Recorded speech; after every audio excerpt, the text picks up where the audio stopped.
নমস্কার। মুন ব্লগে আরো একটি নতুন পর্বে সকলকে অনেক অনেক স্বাগত জানাই। আবারও হাঁস নিয়ে চলে এসেছি। এই হাঁসটা জানি না কখন নিয়ে এসছে। হ্যাঁ, গ্রাম থেকে এই যে চিটা হাঁস কিনে নিয়ে চলে এসেছি। সেই বাড়িটা থেকে? হ্যাঁ, আর এক পিস ছিল, আমি নিয়ে চলে এসেছি। আর কোথাও পাইনি হাঁস। এর বাবা মাংস খাওয়ার কথা বলছিল, তো আমার বলছিল আমি বাজারে যাব, একটু সন্ধ্যাবেলা মাংস আনবো, আমার রান্না করে দিও।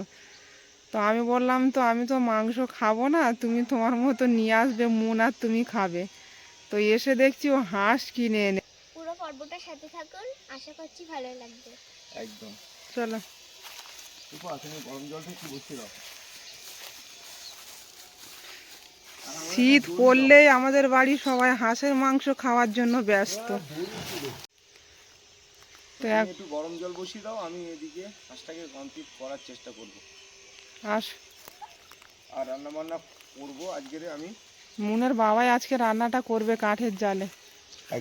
মাংস 4 ভাগ 1 ভাগ নিয়ে রান্নায় বসিয়েছি। আর মাংসের মধ্যে এক ফোঁটাও তেল দিইনি, সঙ্গে আলুটাও দিয়ে একসঙ্গেই কষাচ্ছি সমস্ত কিছু দিয়ে। দারুণ তেল ছেড়েছে।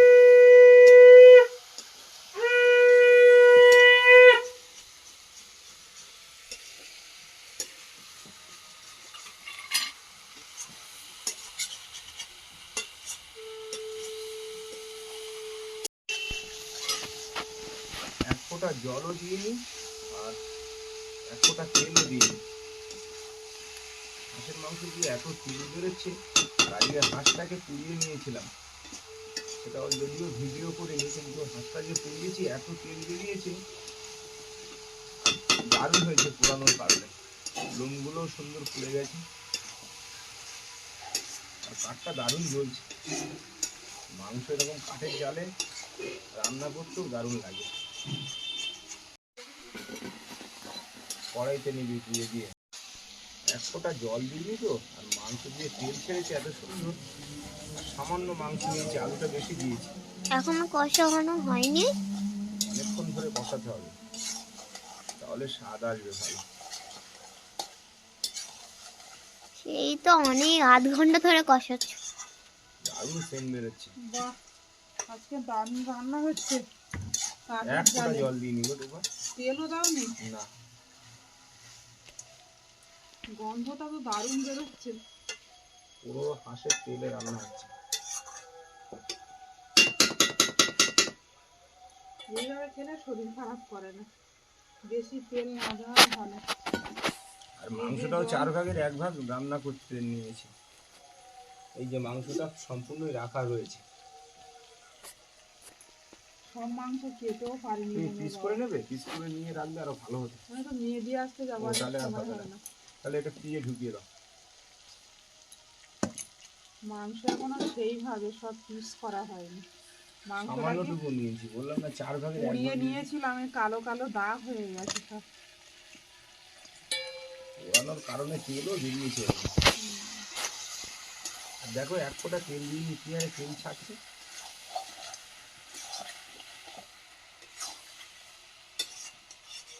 আর দেবে না?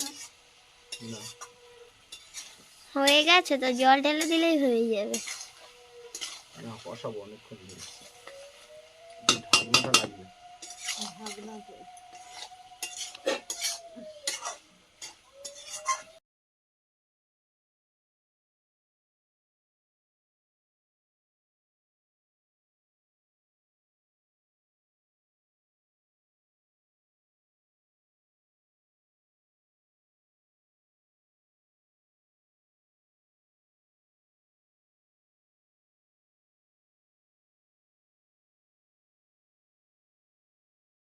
তো এই যে মাংসটা ফুটছে আর টাইম হয়ে গেছে। মনকে নিয়ে অনিমা টিউশনিতে চলে যাচ্ছে। মুনমুন রেডি হয়েছো? 6:30 বেজে গেছে, মুনকে দিয়ে আসি, তুমি রান্নাটা করো। হ্যাঁ হ্যাঁ, যাও ছেড়ে দিয়ে চলে আসবে। যাও। সাইকেল নিয়ে যাবে না হেঁটে যাবে? হেঁটে যাই, একটু হাঁটাও হয়ে যাবে। আচ্ছা যাও। খুব তাড়া না থাকলে সাইকেল আর এখন ব্যবহার করছি না, কারণ একটু হাঁটারও দরকার আছে। ঠিক আছে যাও। আর মাংসটা কষিয়ে জল দিয়ে অনেকক্ষণ ধরে ফোটাচ্ছি, যে আলু দিচ্ছি সেরকম।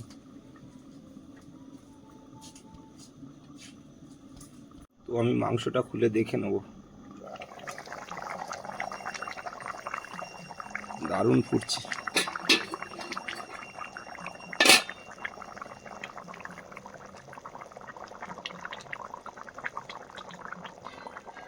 মাংসটা দারুণ ফুটছে, আর আমি গোলমরিচের গুঁড়োটা দিয়ে দেবো।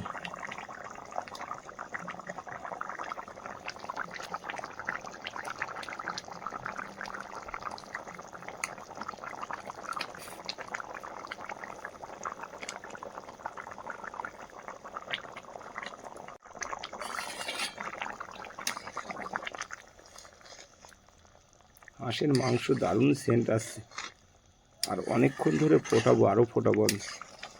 মাংস যেন একদম সেদ্ধ হয়ে যায় খুব সুন্দরভাবে।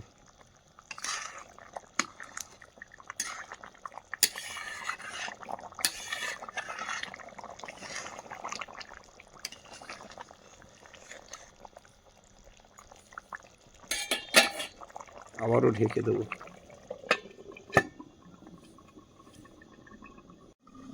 মাংসটা আমার অনেকক্ষণ ধরেই ফুটছে, আর মুনের মা এখনো এসে পৌঁছয়নি, তো মাংসটা একটু খুলে দেখে নেব। ওহ, দারুণ লেভেলে ফুটছে। তো এই পজিশনে আমি সানরাইজের গরম মশলাটা দিয়ে দেবো।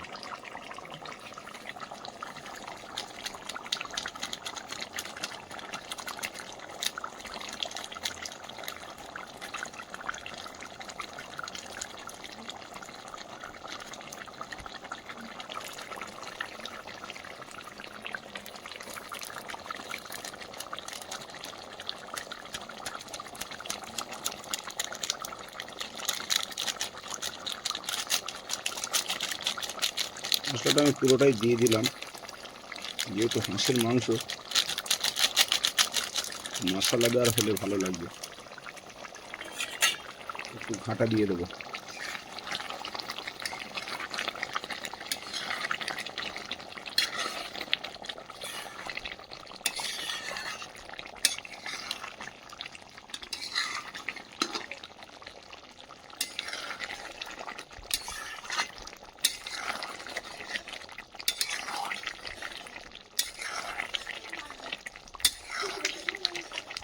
আবারও একটু ঢেকে দেবো।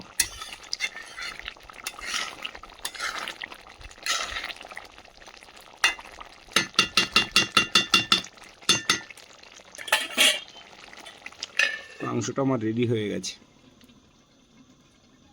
কাঠের জালে কিছুক্ষণ রাখবো, তারপর নামিয়ে নেব। আমি এক্ষুনি মুনকে দিয়ে বাড়িতে আসলাম, আর এসে দেখছি একদম রান্না কমপ্লিট। দারুণ সেন্ট বেরোচ্ছে, আর একদম ঝোল করিনি, পুরো কষা কষা রান্না করেছি, বুঝেছো? দারুণ কালারটাও এসছে। হাঁসের মাংস বলে মনে হচ্ছে। একটু অন্য স্টাইলে। অনেক দিন পর মুনের বাবার হাতে রান্না খাবো।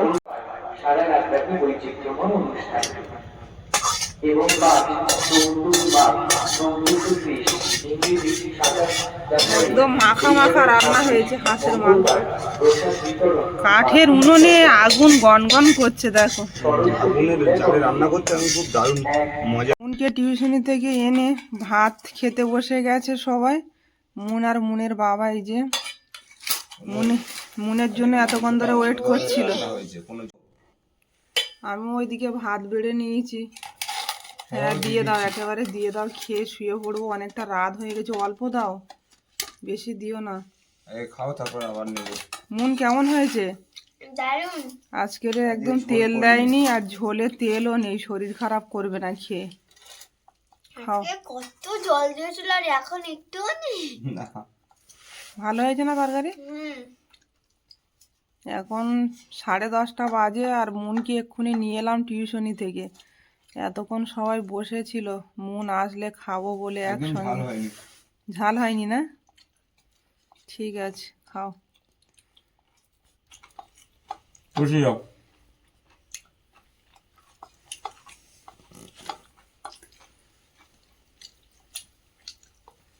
মুন সকাল সকাল রেডি হয়ে গেছে, সরস্বতী পূজায় যাচ্ছে গানের স্কুলে, আর ওর বাবা পৌঁছে দিয়ে আসতে যাচ্ছে, আমি আর গেলাম না।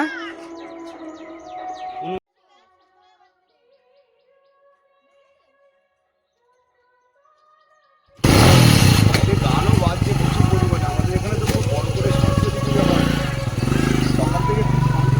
টাটা। গানের ক্লাসে সরস্বতী পূজা হচ্ছে, তো সেখানে গেলাম মনকে দিয়ে আসতে। আর এখন আমি বাপিদা ফোন করেছে, বাপিদা ক্যানিংয়ে দাঁড়িয়ে আছে। তো এখন সুন্দরবনে আমি যাব, তো আমি বেরিয়ে পড়েছি, এখন সুন্দরবনে রওনা দিচ্ছি। সাবধানে যেও। যাচ্ছি, হ্যাঁ। আর অনিমা মন বাড়িতে আছে, আর মনের দিদিমা আসবেন। উনি আসলে মানে কখন আসেন এখন উনি সন্ধ্যায় না বিকালে হয়তো আসবেন। তো আমি এখন বেরিয়ে যাবো, টোটো গাড়িও দেখছি না, হেঁটে হেঁটে চলে যাবো। আর বাবা চলে যাচ্ছে, সাবধানে যেও। হ্যাঁ, টাটা।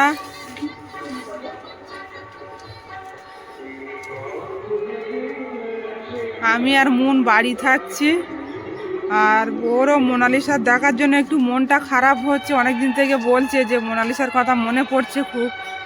আর মুনের তো গানের স্কুল, তারপর এখন যে স্কুলে ভর্তি হয়েছে কোনো ছুটি নেই, ওই কারণে আমি আর গেলাম না।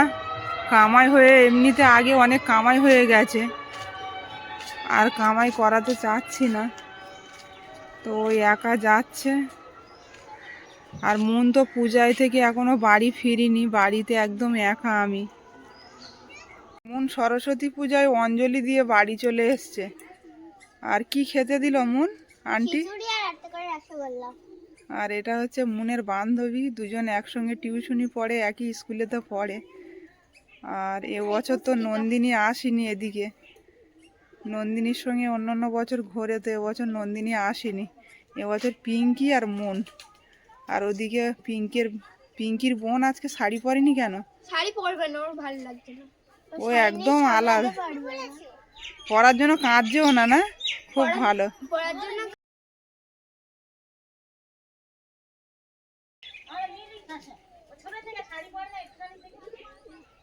ঠিক আছে, তোমরা বেশি দূরে যেও না। হ্যাঁ, সামলাতে পারবে না বলে ওর মা এখান থেকে এইটুকু ঘুরবে, বেশি দূরে যাবে না, ঠিক আছে? যাও। মন কত বড় হয়ে গেছে শাড়ি পরে, মনকে আর চিনতে পারছি না আমি। সকাল 6টার সময় উঠে স্নান করিয়ে শাড়ি পরিয়ে পাঠিয়েছিলাম, আর এক্ষুনি এলো অঞ্জলি দিয়ে। বেশি দূরে যাবে না কিন্তু মন।